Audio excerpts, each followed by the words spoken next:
there's such a thing as being too late. That's right. And that hour is almost upon us. That's right. That's right. We are at a defining moment in our history. Our nation is at war. Our planet is in peril. The dream that so many generations fought for feels like it's slipping away. You know it in your own lives. You've seen it in your own communities. People working harder and harder for less money. Never pay more for health care or college or gas at the pump. It's harder to save. It's harder to retire. So many young people on the streets, standing on corners, part of an underground economy because they see no prospects for the future. And most of all, the American people have lost faith that their government can or will do anything about it. And no wonder they've lost faith. You know, I know that one of the reasons that we have such a big crowd here today is because all of you are inspired by the idea of change, but let's face it, part of the reason y'all are here is because you know that this November you're going to be going to the polling place to select the next president of the United States of America, and you know that the name George W. Bush will not be on the ballot.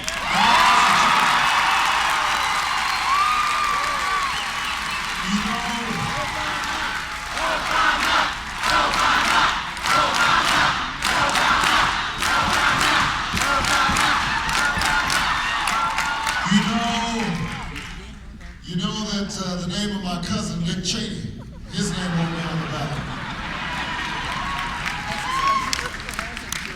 That was really embarrassing, Mayor. When that news came out, I've been trying to hide it. You know, when they do these genealogical surveys, you're hoping that you're related to somebody cool. You know, you want to be related to, you know, George Washington. No, not him. Willie Mays. Not George. But Dick Cheney, that's a letdown. Too much slavery. Not George. But his name won't be on the ballot. And so, you know that the era of Scooter Libby justice and Brownie incompetence and car roll politics will finally be over next year. And that means that.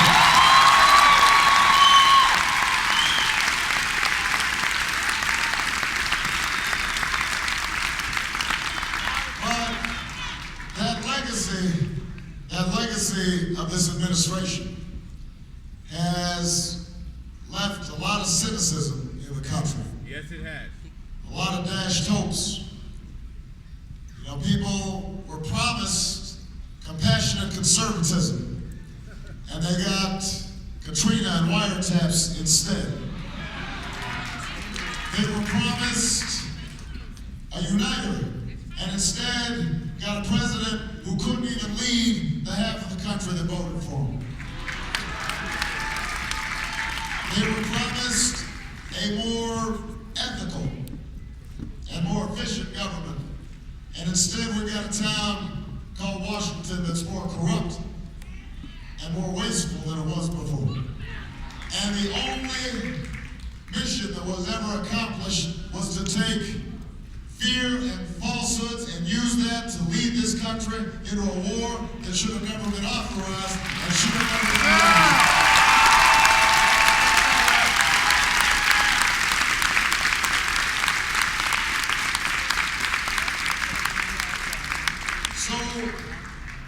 So there's good reason why people are feeling cynical, but the reason that we saw in Iowa record turnouts, young people voted like never before.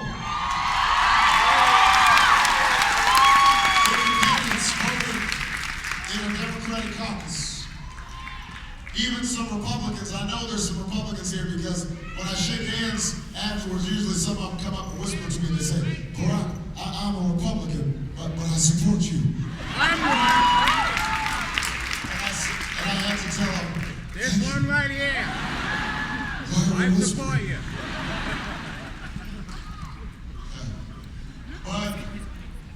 the reason that they are coming out is because they recognize that we can't keep doing things the same old way. That we are in a unique moment in our history where Democrats and independents and Republicans are listening intently to what the candidates for president are saying. Now, it's not just Democrats who become discouraged. You got independents and Republicans who've also lost faith in their leaders, have also lost trust that anybody is listening to them. And so we have a unique opportunity to finally pull together a working coalition for change.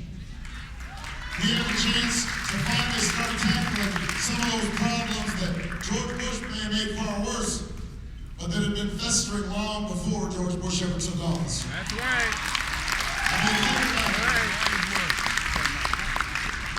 Think about it. We have been talking about a broken healthcare system for decades now, through Democratic and Republican administrations. That's right. And yet, year after year, nothing happens. And you know why? Because the drug companies and the insurance companies spent $1 billion preventing the war.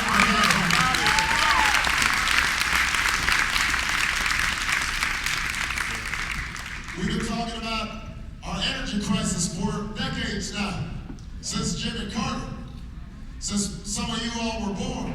That's right.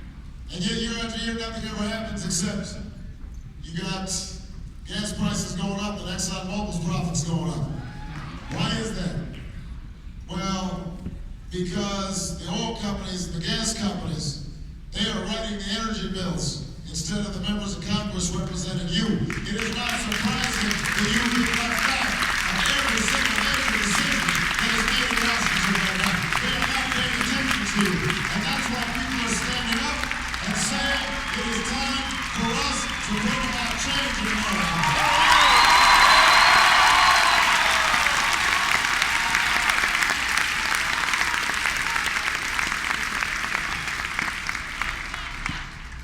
And so, when we decided to run this campaign, and nobody gave us a shot, you know there's some folks in here that didn't give us a shot. That's right. You know who you are. You say, well, yeah, Obama, he talks good. You know. But, you know, I just don't think he can do it. But the reason we decided to run was because we were determined to do things differently. I wasn't going to take PAC money or money from federal lobbyists because I want to be responsive and representative of you. I told my staff and supporters we weren't just going to tell the American people what they wanted to hear. We were going to tell them what they needed to hear. All right. Now, the same old textbook Washington campaign just won't do right now. All right. We can't avoid tough questions because we're worried that our answers might not be popular.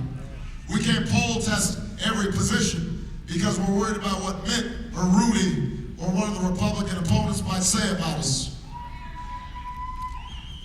In this election, that just won't do. If we are serious about winning this election, and we can't live in fear of losing it, because,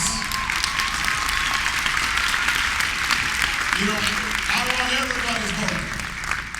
I want everybody's vote, but I'm a Democrat. And I know that my party, the party of Jackson and Jefferson, the party of Roosevelt and Kennedy, that we have always been at our best when we led not by polls, but by principles, not by calculation, but by conviction. When we summoned an entire nation around a common purpose, a higher purpose. And that's the party that America needs right now. And that's the kind of president I want to be. That's why I'm running for president of the United States of America.